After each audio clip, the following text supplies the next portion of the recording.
Yes, good afternoon. Today we will see the properties of water. Water can occur in three states, that is solid, liquid and gas. Solid, that is in the form of ice, liquid, that which we are using at room temperature, and gas in the form of water vapors. So we will see that one by one here. If you are seeing ice, children, it get floats on the water because it is lighter than water. Because whenever the water freezes, it forms the ice, it becomes lighter than the original water. That times there is an increase in volume, therefore the density of ice is less than water. That's why the ice get floats on the water. Next, it is about the density of water. So density of water is equal to mass upon volume. So mass means what? The space occupied by the substance in its volume, that is about the volume, and the store of matter in substance is its mass. It is expressed in gram per cc. Next, it is about the anomalous behavior of water. If you are seeing children, at 4 degrees Celsius the density of water is maximum, but about to that the water get expand. Yes, whenever the 4 degrees Celsius is below the 4 degrees Celsius, so that is called as the anomalous behavior of water. Next, it is about the solute, solvent and solution. So solvent means what, children? The substance in which solute get dissolved, that is called as solvent. If you are saying salt solution, so in that water is there, so that is the solvent. And solute means what? The substance is dissolving there, so salt is a solute. And solution means what? The mixture of solute and solvent is called as a solution, that's salt solution. If you are taking sugar, so sugar is a solute, and sugar solution if you are taking, the solvent in that water it is there. And solution means what? Mixture of solute and solvent, mean sugar solution is the mixture. Yes, getting your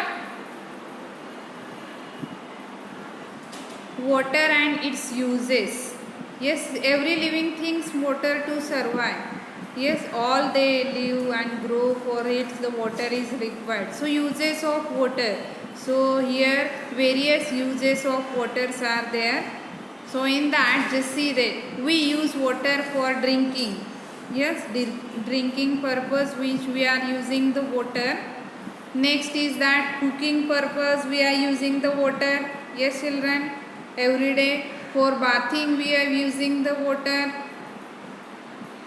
Again, washing the clothes we are using the water. Cleaning purposes we are using the water. Brushing of teeth, every day we need the water for it. Washing the utensils, pot, all things in there, that time we are using. Washing our hands. Washing the vehicles, for that we are using water. Swimming, yes, in that water is there. Apart from this domestic purpose, water is being used for farming. Yes, most of the industrial purposes, in that industry also we are using water. Animals need water to drink, to live. Plant needs water to grow and survive. Yes, children, here also water is a precious natural resources. So do not waste water. Most of the time we are keeping the tap on. So saving water by this way, turn off the tap, brushing or take the shorter bath. Vegetables in the bowls you have to turn off the tap after each use. So apart from this, the uses of water according to its property. So water is useful for transport due to its fluidity. Water falling down from a height is used to generate the electricity with the help of generator. Yes, from water we are making the electricity. Next is that water is good coolant, children, and it is used in motor vehicles to control the temperature of engines. Next it is that many substances are soluble in water. So water is a universal solvent, and water is used as a solvent in factories, laboratories, foodstuffs, and various types of biological process occurring in our body, such as digestion, excretion. These all process that will help of the water. Again, water is useful for cleaning purpose, such as bathing, washing the clothes, that which we have seen. Okay, thank you.